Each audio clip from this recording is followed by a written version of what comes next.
শ্বুটিঙৰ প্ৰতি আগ্ৰহীসকলৰ বাবে সুখবৰ। এতিয়া অসমৰ ভিতৰতে দ্বিতীয়টো শ্বুটিং ৰেঞ্জত নামভৰ্তিৰ সুবিধা। লখিমপুৰ জিলা শংকৰদেৱ মহাবিদ্যালয়ত 13 নৱেম্বৰৰ পৰা 30 নৱেম্বৰলৈকে চলিব নামভৰ্তি প্ৰক্ৰিয়া। 19 জানুৱাৰী 2025ৰ পৰা আৰম্ভ হ'ব শ্বুটিং ৰেঞ্জৰ ক্লাছ।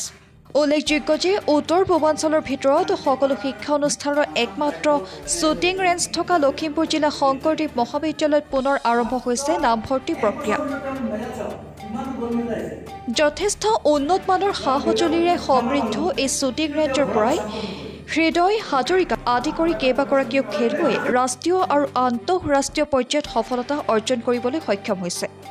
2013 চনতে স্থাপন হোৱা এই shooting range Assam rifle shooting ৰেঞ্জৰ দ্বাৰা স্বীকৃতিপ্ৰাপ্ত আৰু ছাত্ৰ ছাত্ৰীসকলে চাৰ্টিফিকেট লাভ কৰিব পাৰিব। শ্বুটিঙৰ প্ৰতি আগ্ৰহীসকলে ইয়াত নামভৰ্তি কৰিব পাৰিব আৰু ছাত্ৰ ছাত্ৰীৰ বাবে থাকিব বিশেষ ৰেহাই। পলম নকৰি যোগাযোগ কৰক 6003474005 7576018107 অথবা 9577162219 এই নম্বৰত। নিউজ ডেস্ক ৰিপৰ্ট, ৰাইজৰ বাৰ্তা। বিদ্যালয়ত যিটো শ্বুটিং ৰেঞ্জ আছে সেই শ্বুটিং ৰেঞ্জটো যদিও 2011 চনৰ পৰা সম্পূৰ্ণ ক্লাছসমূহ ধুনীয়াভাৱে কৰি আছিলোঁ, কিন্তু যোৱা ক'ভিড পিৰিয়ডত ই সাময়িকভাৱে বন্ধ আছিল যদিও মাজে মাজে আমাৰ ছাত্ৰ ছাত্ৰীসকলে ইয়াত অংশগ্ৰহণ কৰি ইয়াত শিকি ৰাষ্ট্ৰীয় পৰ্যায়ৰ বিভিন্ন প্ৰতিযোগিতাত অংশগ্ৰহণ কৰি আহিছে।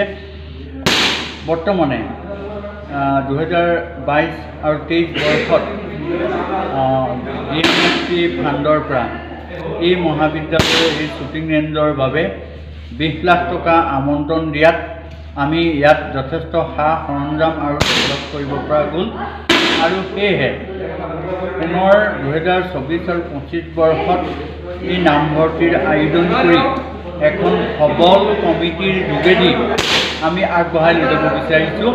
যিহেতু নৱেম্বৰ মাহৰ আজি 13 তাৰিখে আমি এই এডমিশ্যন প্ৰক্ৰিয়াটো শুভাৰম্ভ কৰিছোঁ আৰু এই শুভাৰম্ভৰ লগে লগে নৱেম্বৰ মাহৰ 30 তাৰিখলৈকে নামভৰ্তি অব্যাহত থাকিব আৰু ডিচেম্বৰ মাহৰ 7 আৰু 8 দুদিনীয়াকৈ ইয়াত ইণ্ডাকশ্যন প্ৰগ্ৰেম হ'ব।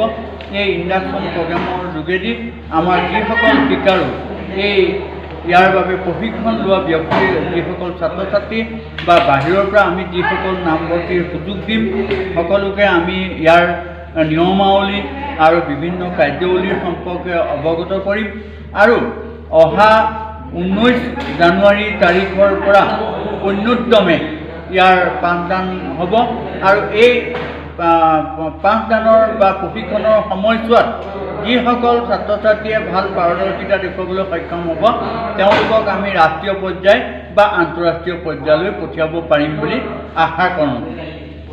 ধন্যবাদ। শংকৰদেৱ মহাবিদ্যালয়ৰ যি শ্বুটিং ৰেঞ্জ আছে শ্বুটিং ৰেঞ্জটো 2011 চনত আৰম্ভ হৈছিল। সেই সময়ত পল্লৱ ভট্টাচাৰ্য তেখেতে এই শ্বুটিং ৰেঞ্জটো নিৰ্বাচন কৰিছিল আৰু তাৰ পিছৰ পৰাই একাধিক ক্ৰমে এই শ্বুটিং ৰেঞ্জটোৰ আমি প্ৰশিক্ষণৰ কাৰ্যসূচী সেই সময়ত মহাবিদ্যালয়ৰ ডক্টৰ মহেন্দ্ৰ বৰা ইউজিচিৰ পৰা আমাক ফাণ্ড পাইছিল আৰু সেই ইউজিচিৰ ফাণ্ডটোৰ যোগেদি এই শ্বুটিং ৰেঞ্জটো আৰম্ভ কৰিছিল। অসমত যিমানবোৰ মহাবিদ্যালয় আছে মহাবিদ্যালয়ৰ ভিতৰত শংকৰদেৱ মহাবিদ্যালয় একমাত্ৰ মহাবিদ্যালয় যিখন মহাবিদ্যালয়ত শ্বুটিং ৰেঞ্জ আছে।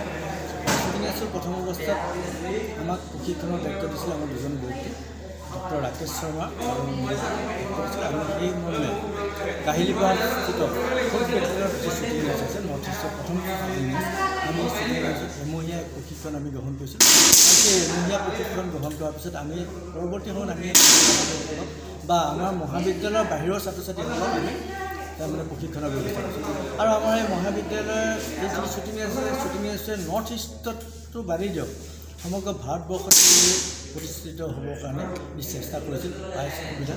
আপোনালোকে সকলোৱে জানে যে শিক্ষা আমাৰ এই শ্বুটিং ৰেঞ্জৰ পৰাই ওলাই গৈছে আৰু বহুকেইজন ছাত্ৰ আছে। বহুকেইজন ছাত্ৰই আমাৰ এই শ্বুটিং ৰেঞ্জত প্ৰশিক্ষণ গ্ৰহণ কৰি পৰৱৰ্তী সময়ত বিভিন্ন স্থানত কৰ্মসংস্থান কৰিছে।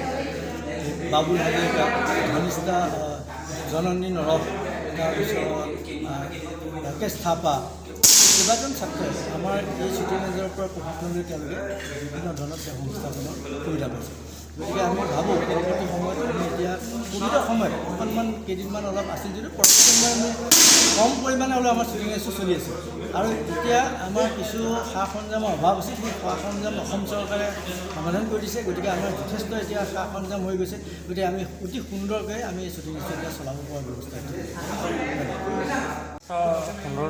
আজিৰ পৰা পুনৰ হৈছে। হয়, ধন্যবাদ।